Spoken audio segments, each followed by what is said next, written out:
How many of you have been involved in HR transformations, have heard of HR transformations, have talked about HR transformations, have moved careers just to get caught up in another HR transformation project? HR transformations have been going on for 8 decades and counting. So what I'd like to point out is, can we not just sit back and agree to innovate together and continue moving forward? Visier believes there are 2 things that will power HR strategy and delivery over the next decade. We believe that the first is a data-driven HR. We've heard this topic data-driven. How do we instill a methodology and guidance to our HR teams, to our HR business, to be able to make decisions with analytics and data? But there are blockers. Adam, we're just not ready. We have data quality issues. We have dirty data. Our culture isn't ready. We can't possibly accept our HR business partners to be able to learn new tools and technology, can we? I think we should wait. So we hear this one a lot. We hear this one from many, many organizations, right? I can't do the analysis, my data's too dirty. I think one of the most fundamental things we believe at Visier is you don't clean your data to analyze it, you analyze your data to clean it. If your data is dirty, the only way it's going to get better is to exercise that data and utilize it to make decisions in the organization. There's always going to be some data that's dirty. You need to actually utilize the data, make it part of your process if you want that data to get better. That's the first one, absolutely not a blocker. But Adam, our ERP vendor has said that there are technologies that are on the horizon. There are new other systems that are coming into place. And my IT team has actually said that I am next in line to get my data into that warehouse. It is coming soon. Why won't we wait? So I hear this one a lot as well. I think one of the most important things about thinking about that move to becoming a data-driven organization is to recognize that you need to start. Whether the data's dirty, whether the system's on its way, realistically, you've all got to start moving into this world. We all have to believe that we can get there. And I think that there are lots of opportunities to get data-driven with the tools that are available to you today. You should not be having to wait, last in line at the warehouse, last in line waiting for your ERP vendor to suddenly magically show up with analytics. And in fact, when you look at a project, a lot of times I talk to customers and when we finish the transformation of our HRIS system, then we'll get some analytics. The reality is, you can do analytics today, you can get answers today, and every organization should be working out. And again, you're all in this room probably because you already believe that every organization can become data-driven as part of an HR organization. So I think when we think about data-driven HR, there's a lot that can mean. There's a lot that you can do, there's a lot of thoughts we can have. I thought one of the ways perhaps to contextualize that is to talk a little bit about customer examples and just examples in general. I'm sure many of you as an organization have a goal, have an organization objective to improve diversity, for example. Perhaps the board has started to set goals for your organization around what diversity expectations you should have. But when we start to think about a data-driven HR, we have to actually think beyond the simple idea of setting a goal and wishing for an outcome to change. We have to actually think about how do we actually affect that change? How do we create that impact? And what we believe is that it involves a number of people to be able to actually not only transform HR to be data-driven about the topic of diversity, but also to be able to actually affect and create impact in your diversity. You need a team of people who are able to go and look and discover patterns. Find out where are the actual issues, what are the real challenges, what are the realistic expectations and goals that you should be setting, what is the rest of the world, what are the rest of the organizations doing. Many people have started to do that step. But there's another step that has to happen to create that data-driven approach, which is we have to start thinking about where can we actually make that impact. And for us to have impact in diversity, it's not about coming up with a goal. It's about affecting every single hiring manager or people manager so that their behavior changes so that we result in the outcomes we desire. So let's talk about one of our customers. Also, another slightly different example. Here we're looking at a company that was looking at issues around performance, particularly in revenue production. Lots of things have been going on to try and improve performance when it comes to revenue. This happens to be a retail bank. and they had been doing many things to try and improve the overall revenue performance of the bank. What the HR team did, and they're an organization that took the idea of data-driven HR very much to heart, is they started to look at where are the issues, what are the issues, what can we do about these issues? And instead of treating it as one whole, they started to discover that what they actually had was a retention problem in a small number of branches with a small number of very specific revenue-generating roles.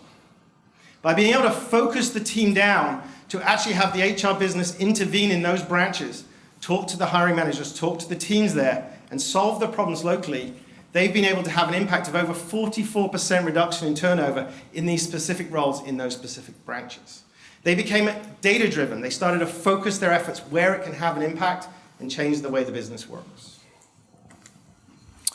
So Visier also believes the second thing that will drive your strategy and delivery over the next decade is around the empowerment, the building, the creation of the digital HR business partner. I can't stress how key this actually is. These are the folks that are sitting as a liaison in between the HR line of business and the other business lines of business, whether it's in a manufacturing organization or a bank in Adam's example, and really giving them the tools to make data-driven analytical decisions using data, using multi-dimensional trends, using predictive analytics. So digitizing the HR business partner is a second thing that we strongly feel is going to drive that strategy and that delivery over the next decade. So again, in that previous example, the ability to actually execute or impact a change wasn't about a group of people in the back office coming up with really clever insights. Those are important. We need those. That's part of that data-driven HR. But the other part is going to be working out how we transform the role of the HR business partner to be part of that data-driven process. To give them the capabilities, we all have our HR business partner capability models, but start to think about how we get them to not just be the deliverers of information, not just be the people who go look up things or affect an action change, but actually turn them into somebody who can use data to remove the barriers that the organization is facing, liberate that insight out to the actual line managers, people managers, executives of the organization, and ultimately start to drive that impact through storytelling and advising about how and what works, what can be effective, what can actually change in the business. And using data to do that, to use data to tell the stories that will actually create impact in the actual line managers, people managers, hiring managers across the organization. Whether it's on diversity, or it's turnover, or pay for performance, or any of the other issues, hundreds of issues that HR worry about, we need those HR business partners to become the champions for that data, to become the advocates for how that change can happen. So again, we have another customer that we talk about. This case, they're a pharmaceutical company based out of Europe, operating quite largely in North America. And they really took this idea of the analytically empowered HR business partner to heart. Now, they haven't finished that journey. That journey is going to take quite a long time. But just that process of starting to create that expectation where the HR business partners are empowered to be self-serve, to ask questions of the information, to learn and gain insight from the data has changed their satisfaction, hasn't changed their empowerment. And the thing that they're most excited about is that their HR business partners are starting to come up with new questions. They're not just taking oh, you want to know what your head count is, oh, you want to know what your turnover is. They're actually starting to ask deeper questions around what's causing it, where is it coming from, and going back to the managers in the organization and advising them on what they've discovered. And they're changing their role to becoming a consultant, an advisor based on the data, telling stories to the business. That's very much another great story about how this transformation can move forward. So, Visier has identified 6 fairly key areas for accelerating adoption in a data-driven strategy.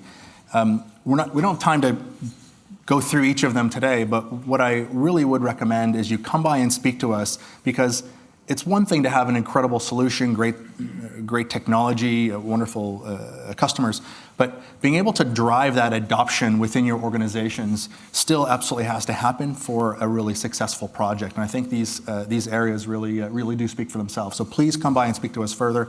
We'd love, of course, to share with you how we're doing this and some of our other customers and driving success by the accelerated adoption strategy here. So this is my favorite part when we get to talk about business case. why are we up here talking to you? Why do we feel like, why are we so impassioned about this subject and delivering success to our customers? It has to be measurable. It has to deliver real impact. Burson would say, through Burson Research, 30% improved stock performance is a key indicator, right? Delivering 6% gross margins through better decision-making, the CEB, and Sierra Cedar, 79% improvement in return on net equity. These are key financial metrics that are showing real financial impact within the enterprise. Visier's research and surveys with our customers are showing very, very similar results. And so what I'd like to say here is, of course, it's about outperforming the market, but it's also about adopting these types of strategies, make real financial impact in your organizations, and let us help you show your organizations that this is actually the case, and that HR is simply not just a cost center. It can actually drive real financial performance within the organization. So this is our final slide, and really we'll end here. I truly believe, and Visier truly believes, that we are entering a golden age of HR, where HR gets to be in the driver's seat and drives real impact, real strategy, real performance within the business. And the last question, the question remains is, are we ready? Are you ready? Have you prepared your business to be ready for the journey ahead? Thank you.